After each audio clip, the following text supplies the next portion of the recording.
Sehr schön. Ja, herzlich willkommen zurück in Saal 1 bei der Welcome back in room 1 at the Privacy Week 2019, day 4. We have a very hard competition here because in room 2 and in the workshop room we have some talks, but still the room is pretty full, like half full. Welcome back. We're very happy that you're here, and welcome back to the viewers in the stream.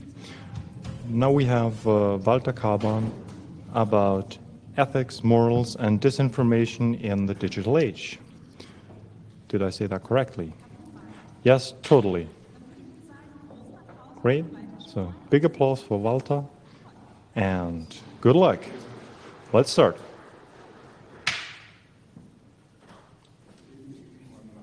Ethics and moral is when you start trying to seek some definitions in the community. They will talk about technical philosophy, who think about philosophy and robotics. My view comes from the IT angle, in which I work since 1971. I'm still working there. And then I started studying philosophy and finished with a PhD. Was one of the pioneers in Austria who created a search engine, which went down with Google, which will be a part in my talk as well. Today I know why. Today I didn't, but then I didn't understand why my search engine failed. Ethics, morals, and disinformation. So, okay, well, is in combination with AI, machine learning, and robots, smart devices, personalization, and big data, a topic with which you have to, talk about how humans should treat those topics, how different people treat those topics. And you also have to think about, when you start building robots, how to treat robots and how will robots treat us. So it's a discussion about values that we have to do.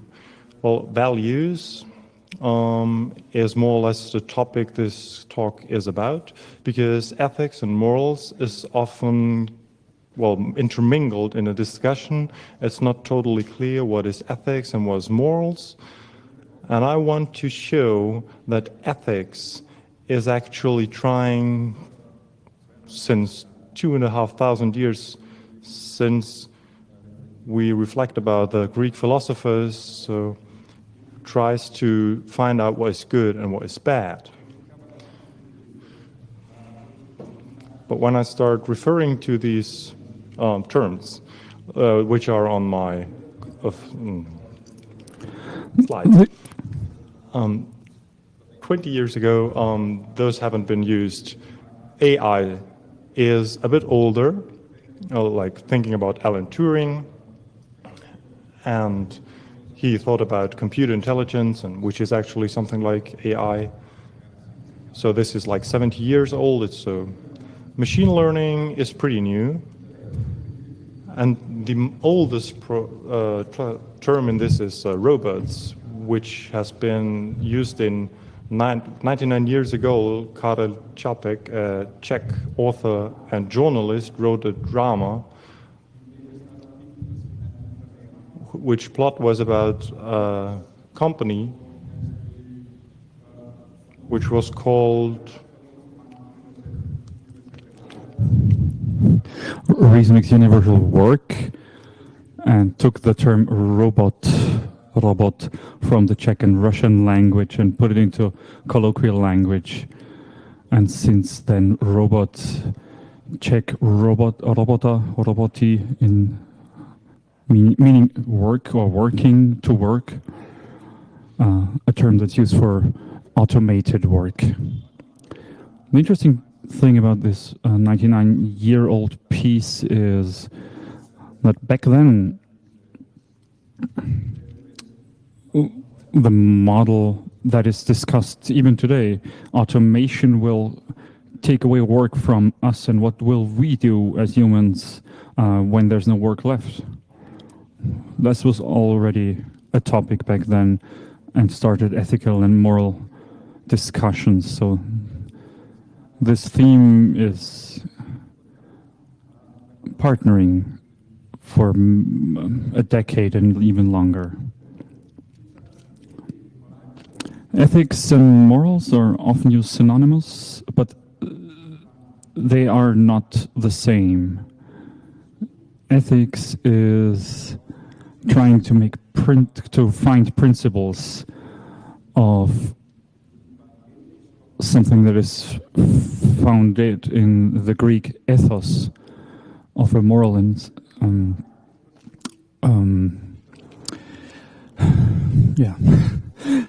moral comes from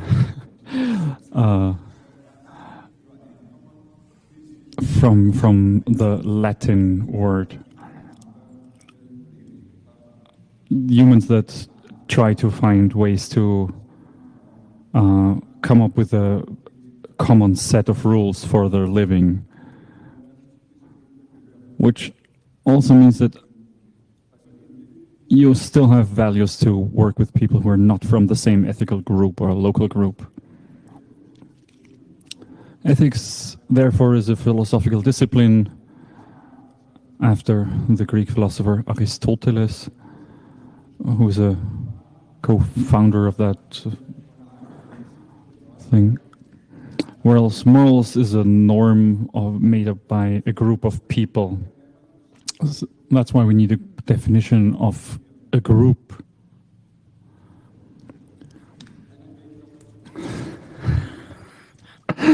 On ethics, if we take a look at Aristoteles, the criteria used was the character of a human person.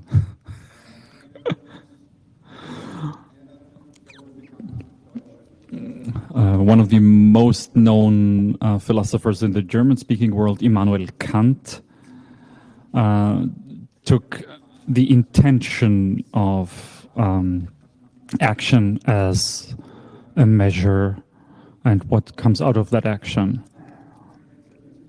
And there's a consequential ethic by Jeremy Bentham. So it becomes clear that there's not a single measure or foundation for these topics and terms. So they don't exactly contradict each other, but there may be some parts where they contradict. Consequential ethics by Jeremy Bentham puts the consequence of your actions as a foundation of ethics.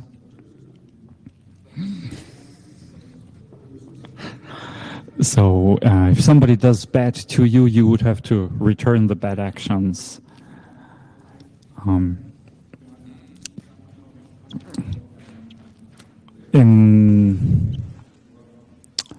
He came up with a model of a prison where surveillance and punishment becomes a measure. So where a surveiller within the prison has a view into each and every prison cell, meaning the prisoners would always know that they are being surveilled, and because they do know they're being surveilled, they start acting conforming to the rules they were given. And even if there's actually not a person surveilling them at a given moment, they will still act conforming to the rules because they do not know if or if not there's a person at the moment.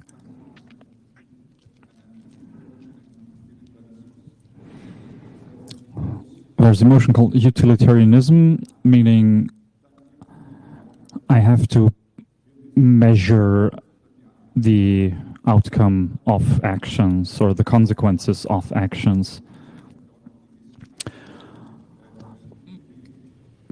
Modern age science, maths picked up this. So let's measure everything that we can measure and make everything that's not yet measurable, make it measurable. Meaning you should make measurable the results of your actions and put some objective evaluation on them.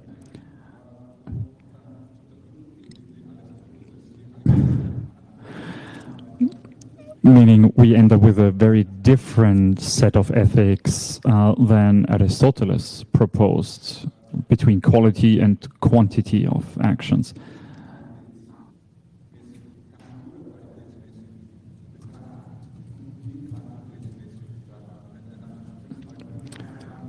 Because you can only measure virtue in quality, but not in quantity. Because how do you oppose being 5 times virtuous and 1 time not? It's also a discussion we do by when talking about autonomous vehicles. If a car is involved into an accident or posing the traditional problem, if you have to drive over a person, which one do you drive over? Given the situation, you can't avoid it at all.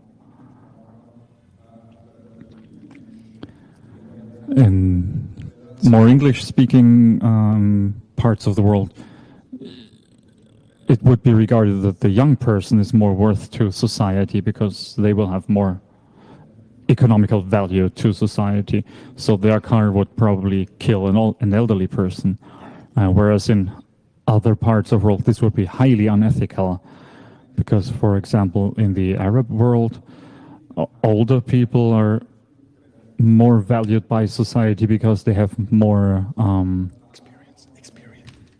Because their experience is highly valued, and children don't have that much experience, so they are less valuable, in quotes, of course. So in this discussion about ethics, we always go back to morals in some sense. When we try to define groups in which scope we can talk about different kinds of morals, like different, but not one morals, but different morals. I just have one example here. So 5,600, there's 5,600 languages in the world with a lot of different dialects, which we actually can't count. And if you think about as someone from Eastern Austria may not understand what people in Western Austria mean when they speak, and you will not understand how they love their mountains.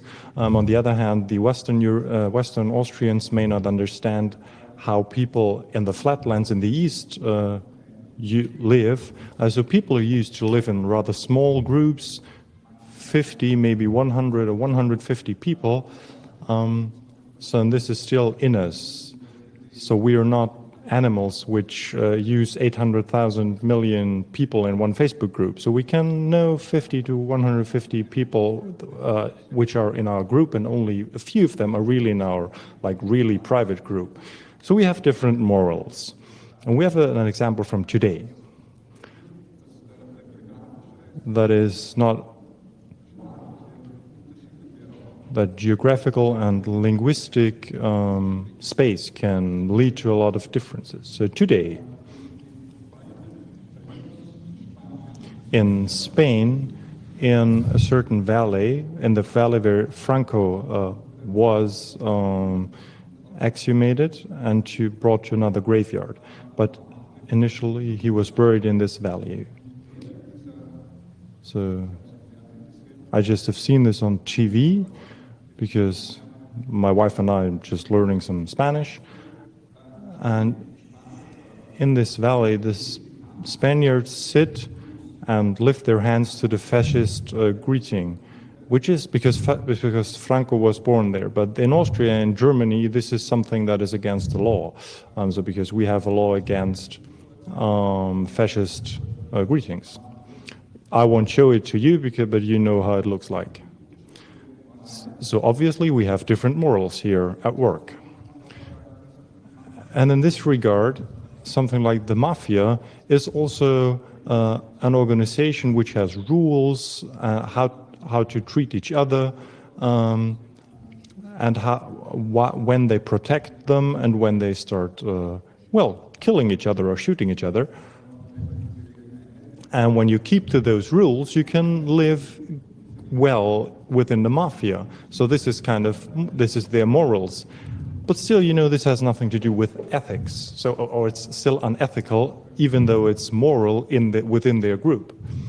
So most of us will call it unethical. So it's pretty difficult to just say, well, which ethical measurements we should use for technology.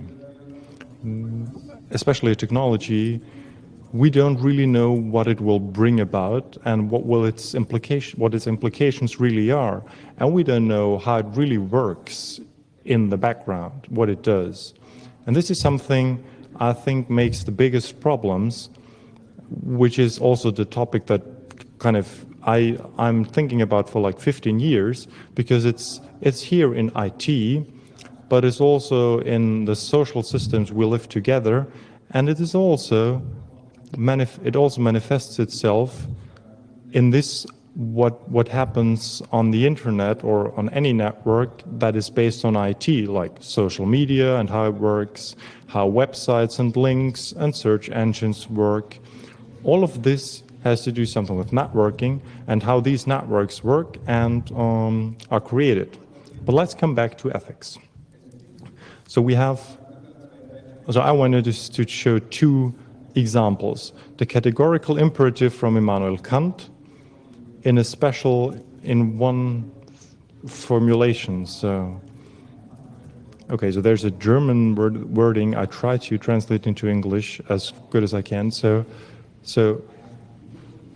never use a human, not even yourself, as a means for an aim.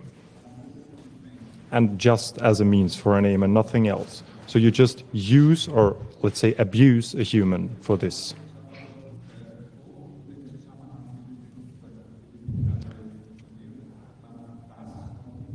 So if we are thinking about how the digital world works, can we still think about this that is still valid, even if we just look at economics? It's very difficult to see if this is still at work.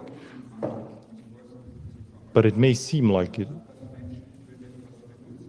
But it seems like that people are just used to arrive at an aim. It doesn't matter whether that's economic or for other reasons. The second ethic principle I want to talk about is from Adam Smith. So very liberal economists talk very often about. It's more or less like, the market will take care of it.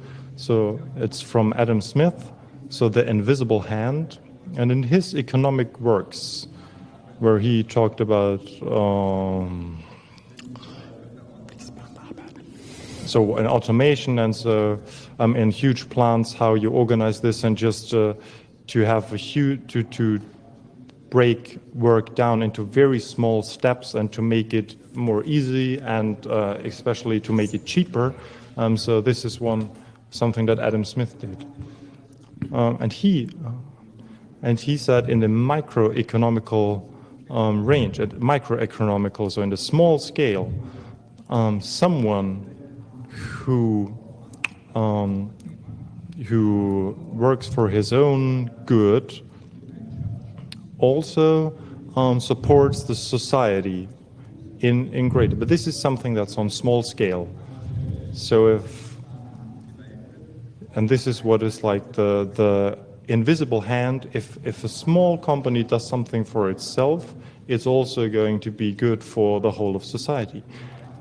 But if we are looking at a global digitalized world, is this invisible hand still at work, or is it still working the way Smith invented it? And we're all part of this game, and do we really have something of this? I want to question this, because if I go to the maybe grocer around the corner, I trust this person, and trust is something that is very important in this invisible hand thing. So they give me something valuable and something that's not bad, and so I trust those people. And so I will again go to this grocer, so it's good for me and it's good for him or her. But when the grocer I buy stuff from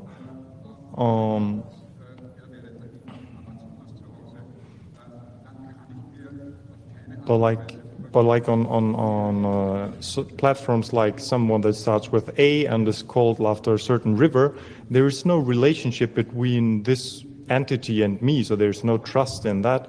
Even if I may have some, even if I may gain something from this relationship, it's still questionable. So in networks and in digital networks, do these ethical principles are still possible to keep up? So this is something I want to talk about. Is this still something you can argue for, that it even exists? One of the problems is that depends on the size of the complexity and of the interrelations. So it's global, you have an incredible amount of data, and we're faced with something that's called cyberspace, which is huge. Well, the term cyberspace comes from cybernetics,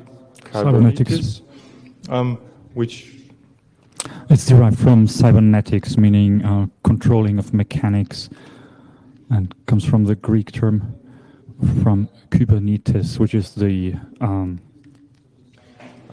it's the captain of a ship actually at the beginning, and so it means how can you measure things and then lead them according to those measurements. And also those measurements always need a use and an aim. The word information in itself already tells us that something has been put into a certain form or shape. If I put something into a shape, I also follow a certain purpose for that thing. Connecting those two pieces, moral comes in different ways, in different groups of people, about what's good and what's bad. Combining that with different ethical approaches, because there's many different of them, then we end up with different kinds of information. With quite with certainty, we'll get different kinds of information from different societies. You can, if you observe Austrian television news or German news, TV, radio, or Spanish ones, and then you switch to Russia Today, then you will find 4 different opinions and positions on the same topics. Going back to Aristotle, in his thoughts he found a way that could be the universally best one. It's called mesotheis.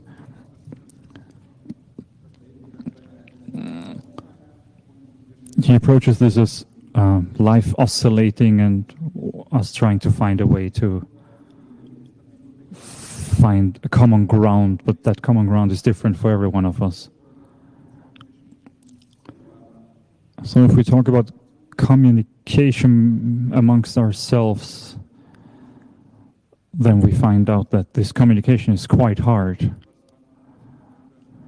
Beneath all that, there's something that's been tried to be put into a principle in the last 60 to 70 years. The principle of networks. It's important to understand how these networks work and how they are structured. And many people have thought about this, mathematicians, philosophers, communication scientists. How could these networks look like? And how do they originate? So we end up with systemic theories, like these networks are structures within those systems. And we also end up with a social kind of contract, the economics of attention span. So if I ask a person, why do you send this posting to Facebook? Why do you write a blog posting? Why do you comment on an article? And the answer is, yes, I want to make my personal perception heard and reflected and communicated, and hopes that it gets repeated and liked. And so this is why we go to places where we get a lot of attention. The sociologist Robert Krim Merton called this the Matthäus effect because of the biblical reference to Matthäus. Matthew. Okay. The one who has will be given, and the one who does only have a few things will have those taken away from him. That's a principle that can be mostly explained by these network theories.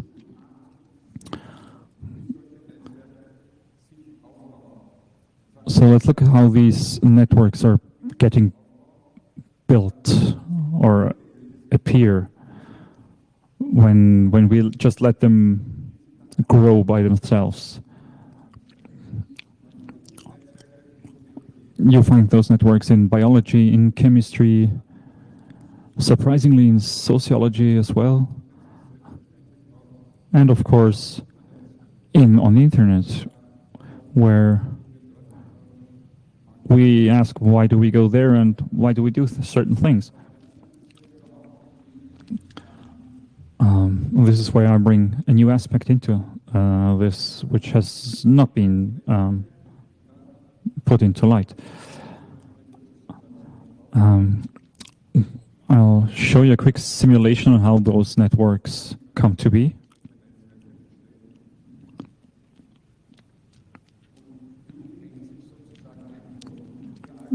And how does one node, each of us is a node in that network.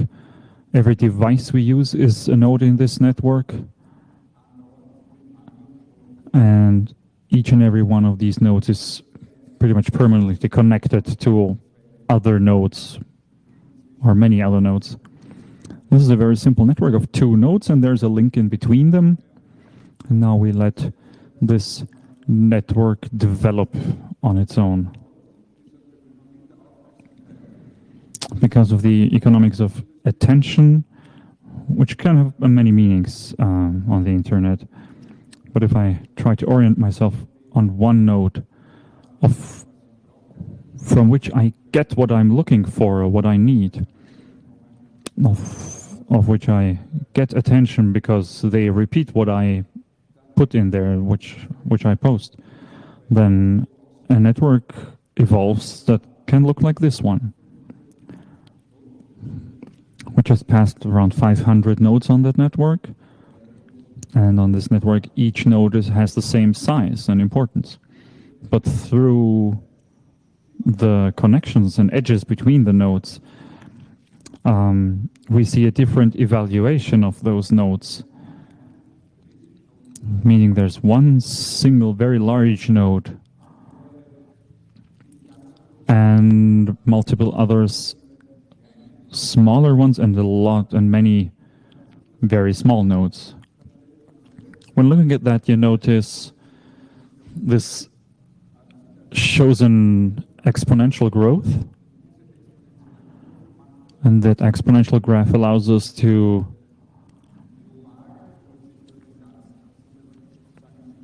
span these networks across the whole globe without breaking under their own weight.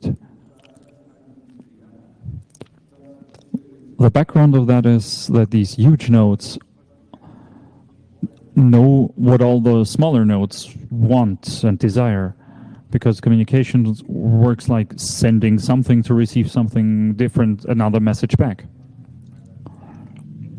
I expect most of us here in the room have a grasp of what these devices send all day, but the average person often does not know what they send and what they receive to find an evaluation on if that is good or bad. When communicating with friends, for example, via WhatsApp or different other services, we think that we use that one service, and on the other end is my friend. And there's a point of transport that sends the messages back and forth. And I have a certain kind of trust in that communication. And I might think I don't have anything to hide. But there's hundreds of nodes which, on that edge passing between me and my friend, evaluate the messages sent back and forth and copy them. Is something that's not known and not in our brains. I did a visualization of that. It's got about 1,500 to 2,000 visitors a day looking at this animation. It's quite interesting to look at. But most people don't realize when using a medium online, like a newspaper website, that, for example, 100, 120, maybe 150 different servers, hundreds of cookies are sent, which get data about myself. When looking at that, you can certainly say we're confronted with big data. We've ended up with 2,000 nodes by now. If you think this would be 10 billion nodes, there's a few very, very large nodes which are extremely dominant in that network. We'll stop that simulation now and return to the slides. And this is how networks evolve with exponential growth. And this is the situation we ended up.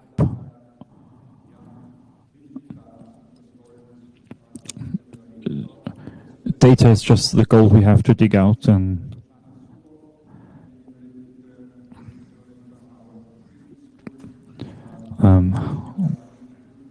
Shoshana Zuboff created a book, wrote a book, where she,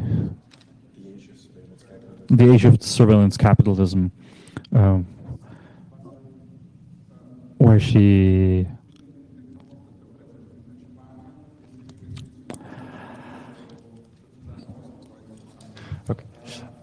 and she compares this with Spaniards who went to South America and just exploited all those people there. So if we imagine that we have a space that has no right and there's no justice, and so I take this space for me, so like the Spaniards did, and when the others realize that there is this space, it's too late to acquire it because I already did. So, and this is approximately also where we can put fake news in. The basics why fake news may work, I'll look at them somewhere else. I'll look at them in the communication theories. So how we expect. So this is something Niklas Luhmann in his Social System book really described well. How does it look like when we communicate? So depending on the moral group and the morally defined space, when we say something, it's necessary that someone listens to it. The person who listens to it can have a certain look, they can act in a certain way, sit, stand as a reaction. Maybe they respond, they also say something.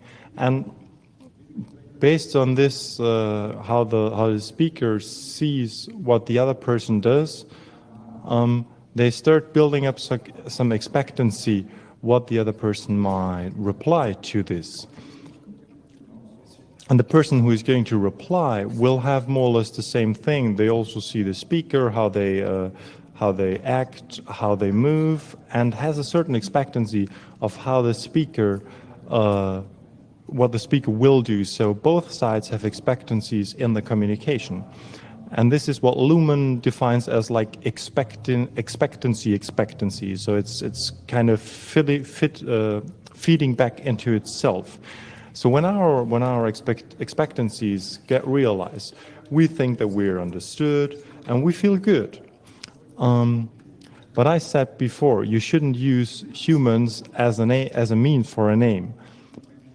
But when we have all communication data of all the humans, and with this data, we can just calculate what they did in the past and what they want today, and maybe what they will look at tomorrow. So with big data and AI and machine learning, we can give humans exactly what they expect. And in this regard, we're kind of in a loop because we just get what we expect all the time. And if we are in this loop, we will stick to a circumstance or to groups where we only get what we expect. But this is a problem because when we look at intelligence, which is not defined, but if we think about intelligence and say it's a competence to solve problems, so where's our competence to solve problems if we only look at things or at places where we get our expectancies fulfilled? So this is something that doesn't lead to original ideas and not to creativity, because our abilities kind of start decreasing because we don't need them. And then we have another aspect. In the 60s of the last century, so 1960s, this person said it's not the message that is changing society, but the medium is what is changing society. And the medium we now have is more or less restricted to those like few square centimeters, which is a smartphone. And it should be seen as something different than we move in usual social circles. The term the global village was already created in the 60s, so this is pretty old. Well, shortly about some answers for society. We should really kind of get some rules and talk about some rules and establish some rules in the world of digital information. So when Facebook says we can fight fake news and we will eradicate Facebook, why should Facebook determine what is fake news and why it should be abolished? It shouldn't be something Facebook is doing, but something society wants.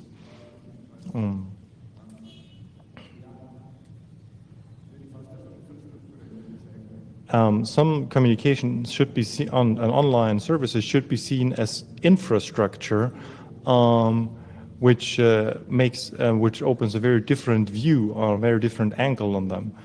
So you shouldn't have lobbyists, but you should have people who really know that stuff. And it should be people who know about data security and data protection, and it should be people who know about this, and they should talk about this and decide. So answers with technology. So we should think about networks. We should have regional and distributed networks. We don't want those exponential networks. We should distribute them, and we should create them next to the currently existing internet, which of course this needs to have a lot of money into Forschung? Research, yeah, a lot of research and development. So, and answers for everyone. So computers and smartphones should use as little data as feasible. We should be have multiple sources of information, not just one. We should be against personalized ads. Well, we should think critically and learn. Or we should think critically or learn to think critically. And we should be ready to take critique as well. And we need to discuss and talk with people who think differently and who have other viewpoints. Because if we always just get this feedback loop where we just get what we want, that's not good. So we need to talk with others as well. So we need a discourse and to exchange arguments, and then we get into to ethics, and this is like discourse ethics after Habermas. So to have to really have a discussion, to have arguments, to talk with each other until you have a solution, and not to just fall back to talk only to people who think the same as we do. So we have to hear different angles and different viewpoints, and because if we only hear those things we expect, we are unable to see that there even are others. So we have to talk to other people, and then and if you argue with other people, you have more social contacts and more social, well, not homogeneity, but people will have more social agreement in a society. Thanks a lot for this very interesting talk. Are there any questions in the audience?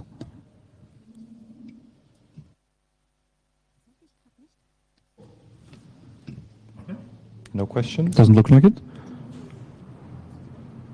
I'll get up to you. I'll get on stage with you, so the people on the live stream don't have a voice from the off.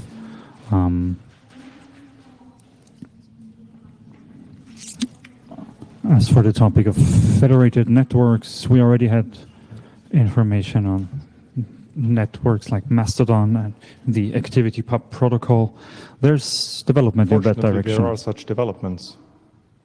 Can we find you on Mastodon? I'm not yet on Mastodon. I really think more about networks than like creating them for myself. So it's always good to have a viewpoint. Yeah, it may be because it's a bit like a free radical which like circles around the systems but is not part of them. Great.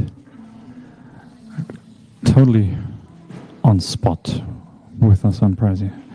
No more questions. Everybody's totally satisfied. Well, what I want to get to is that people just that they get something out of it and start thinking about it, and maybe at some point they really have like this aha moment where they think like, oh, now I know what he meant. What do you say? Huge applause, please.